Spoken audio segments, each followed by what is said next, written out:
drone racing algorithms have proven to be faster than human pilots. However, they struggle to prevent gate collisions and often plan too close to the edges of the gates. But what does it take to fly as fast as humans while ensuring safe flight?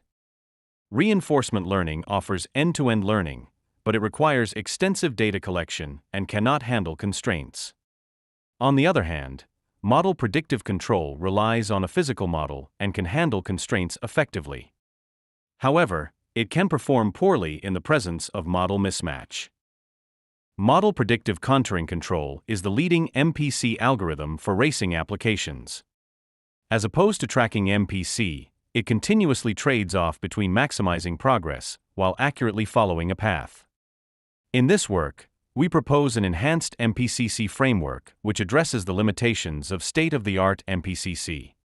To avoid manual tuning, we optimize the controller parameters using Trust Region Bayesian Optimization, Turbo.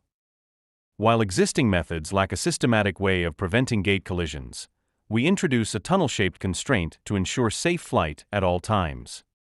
The tunnel expands in gate-free regions and constricts in the gate passages, allowing to plan the fastest path within the constraints. To address model mismatch, we enhance the nominal dynamics with a residual term, inferred directly from real-world data. This term captures unknown forces acting on the drone, such as complex aerodynamic effects. We employ polynomial features to characterize these terms. Our approach flies consistently without crashing into the gates, being the first to achieve a 100% success rate in real-world experiments. This safety benefit comes without compromising performance, as our method achieves similar lap times to the best-performing RL policies.